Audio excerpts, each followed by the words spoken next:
January 31st, 2026. Persian Gulf, 60 nautical miles off the Iranian coast. 3:20 p.m. The USS Abraham Lincoln, a Nimitz-class nuclear-powered aircraft carrier displacing 100,000 tons, stretches 333 meters from bow to stern, housing 5,000 personnel, including 3,000 air wing sailors and 180 embarked Marines. The carrier supports a combat air wing of 75 aircraft, including 40 FA, 18 Super Hornets armed and fueled on deck, each valued at $70 million. The vessel represents not only U.S. naval power projection, but also a floating symbol of strategic deterrence. Its loss would constitute a catastrophic blow, both militarily and psychologically. On this day, for Iranian Mi-17 transport helicopters, each 18 meters long, weighing 7.2 tons empty, carrying 8 tons of fuel and 32 Revolutionary Guard commandos armed with AK-103 rifles, RPG-7 rockets, grenades, and explosives, approach under the guise of emergency. Their objective: land on the carrier, eliminate flight deck personnel, sabotage aircraft, seize a control tower, and capture the vessel. What follows is not just a tactical engagement. This is a study in strategy, deception, and the unforgiving mathematics of modern naval warfare. Like, subscribe, and stay with us for a complete breakdown. 3:20 p.m. Initial assault. For Mi-17 helicopters descend onto the Abraham Lincoln's flight deck. Doors spinning open.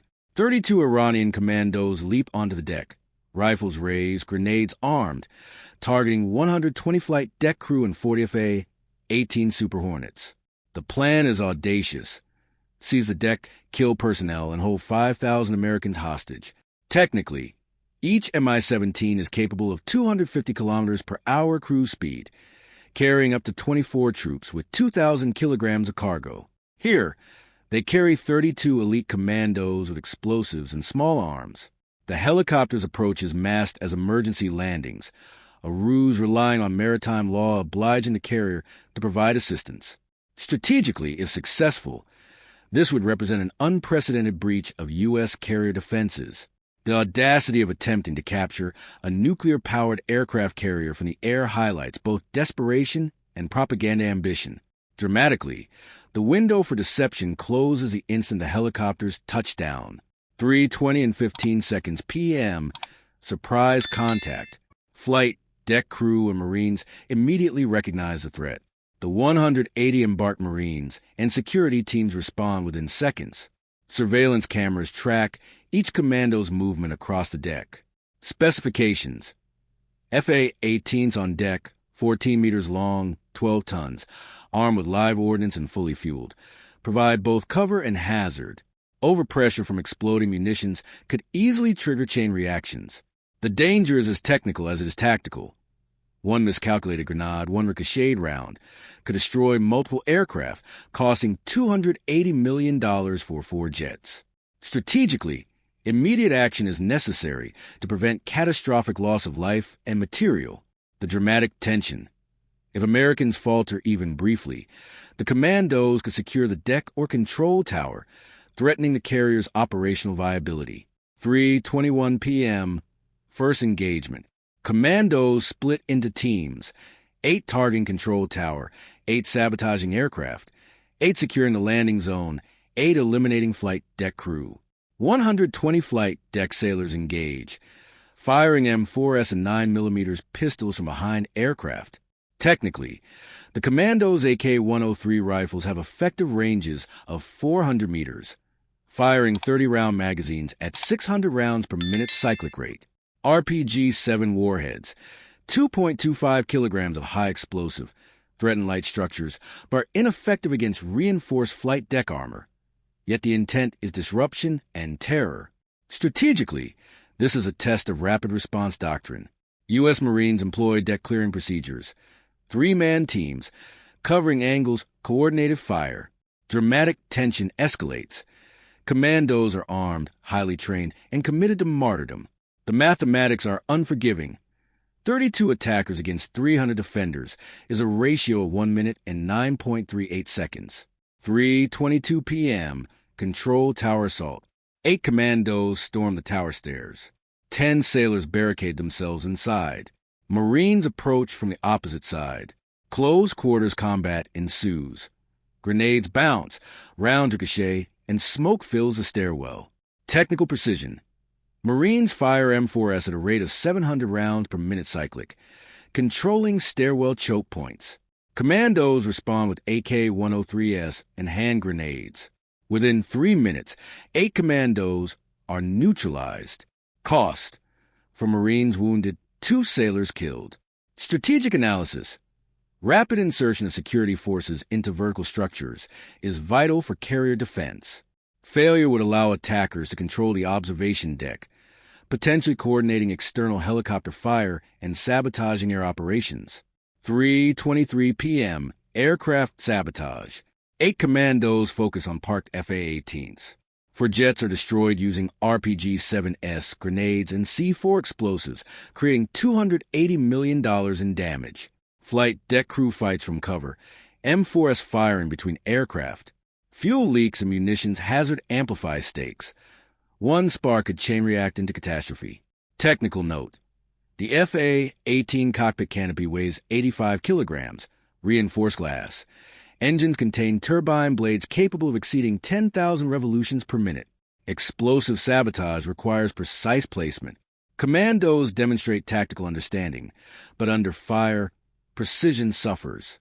Strategic implication. Even partial success could delay carrier sortie capabilities for hours. Dramatically, the threat of secondary explosions adds life-threatening tension to every movement on deck. 3:24 p.m. Marine intervention. Captain Rodriguez leads 168 Marines onto the deck, reinforcing the initial 12, totaling 180. Commandos' numerical advantage shrinks rapidly.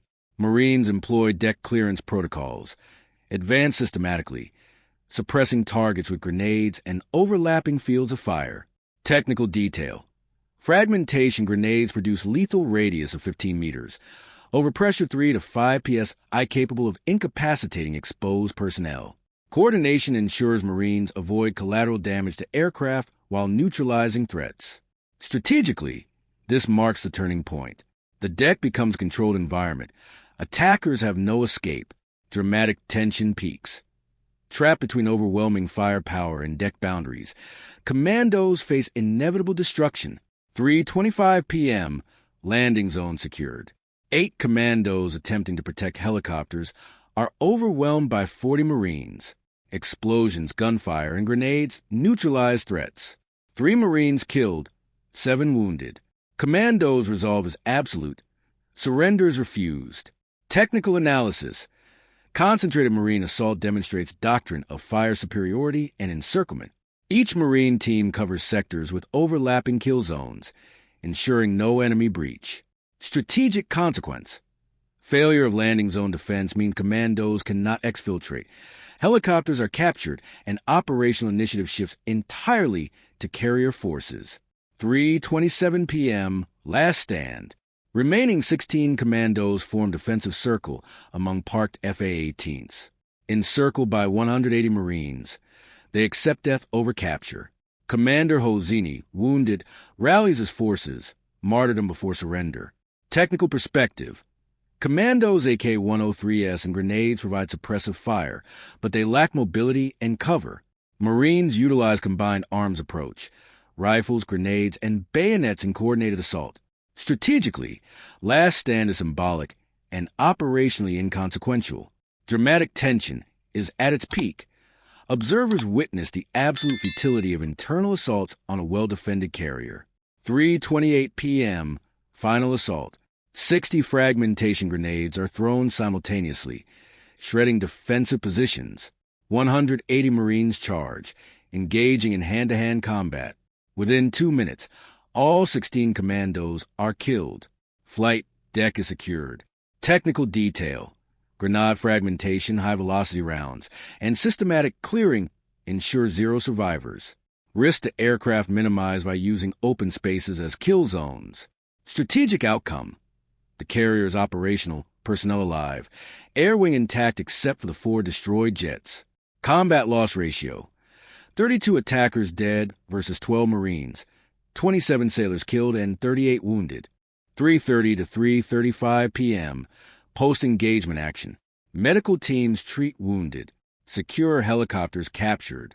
Crew initiates recovery of damaged FA-18s. And the flight deck is cleared. Operational readiness maintained despite casualties. Strategically, immediate retaliation follows. 24 FA-18s launched from below deck, delivering 96 precision munitions against Iranian bases. Helicopter staging, command center, and training facilities. All 3 installations destroyed, eliminating immediate threat and degrading Revolutionary Guard operational capability.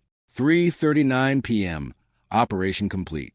19 minutes after the assault began, the flight deck is cleared. 32 Iranian commandos neutralized, 0 escapees, 0 prisoners. Carrier secure. Counterstrike complete. $280 million in aircraft destroyed. 3 Iranian bases obliterated. Strategic analysis. Attempted deception fails against layered. Train defense. Cost ratios. $8 million in marine equipment versus $280 million in attacked aircraft. Yet operational carrier remains fully functional. The mathematics are unforgiving. Internal assault against a nuclear carrier is a zero-sum gamble. Strategic lessons. Operation deck clearance illustrates carrier resilience. A well-trained crew and embarked Marines can neutralize internal threats in under 20 minutes. Doctrinal efficacy. Rapid response teams, camera surveillance, and overlapping fire sectors are decisive against unconventional tactics. Deception limitations. Maritime law obliges assistance, but layered threat assessment mitigates exploitation. Cost-benefit calculation.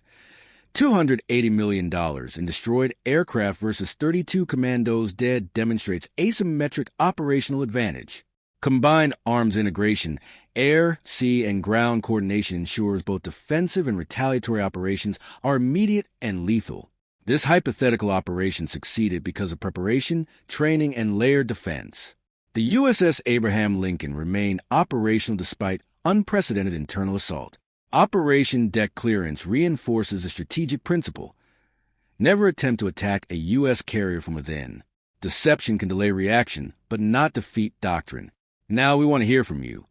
If you were planning carrier defense doctrine for 2026, what additional countermeasures would you implement against internal threats?